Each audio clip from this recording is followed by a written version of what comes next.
My name is David Madison, 31 July 2019. I was in the Methodist ministry for 9 years, but by the time I had finished my PhD in biblical studies, my belief in God had evaporated. I am an ex-clergy atheist. That was not supposed to happen.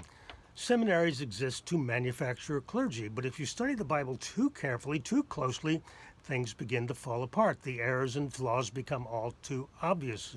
So, Bible Blunders and Bad Theology is the title of this series of flash podcasts, and this is episode 2. In the book of Acts, which follows the Gospels, we read that Jesus ascended to heaven. These are the key verses in chapter 1, verses 3, 10, and 11. After his suffering, he presented himself alive to his disciples by many convincing proofs, appearing to them during 40 days. And speaking about the kingdom of God. As they were watching, he was lifted up, and a cloud took him out of their sight. While he was going and they were gazing up toward heaven, suddenly 2 men in white robes stood by them. They said, "Men of Galilee, why do you stand looking up toward heaven? This Jesus who was taken up from you into heaven will come in the same way as you saw him go up to heaven." I want to make 3 points about this text. First, we can be 100% sure that the body of Jesus never left planet Earth. Way back then, people imagined that heaven was just a few miles overhead or somewhere in the realm below the moon. But now we know there's no place except empty space for Jesus to go to. So is the New Testament guilty of a cover-up? It doesn't tell us what really happened to Jesus.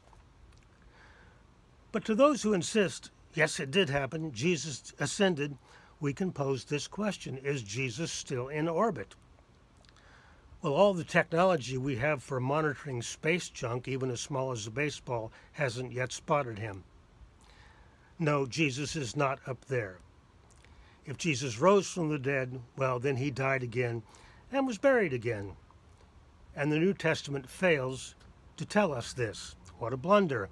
What a disappointment. Can we honestly call this a cover-up, however? Probably not, because dead heroes or alive heroes floating up through the clouds is a mark of religious fantasy literature. Maybe the original audience was in awe, but we know that it's all make-believe in the Bible.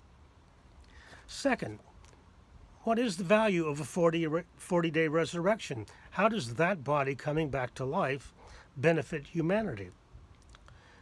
Christian theologians would have us believe that Jesus conquered death, but not for long. He died again.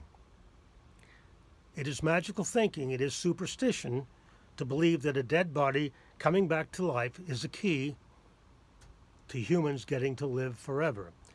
What rubbish. It's a theological con job. And it's bad theology. Third and finally, here's a big problem. The New Testament is at war with itself. What did the Apostle Paul say about resurrected bodies? In 1 Corinthians 15, he argues that it is spiritual bodies that rise, not physical bodies put in the ground. In all his writings, he never mentions an empty tomb. In all likelihood, that story was invented, had not been invented yet. It would not come along until the Gospels were written many years later. Christians, of course, like the Gospel stories of a newly alive, actual body walking around, breathing again, pumping blood again. Paul would have said, no way. Christians don't notice how Paul undermines their cherished resurrection stories. And of course, we have to say no way to Paul's silliness about spiritual bodies. That's theobabble. So that's it for episode 2. The Ascension story in Acts 1 provides a good example of a Bible blunder and bad theology.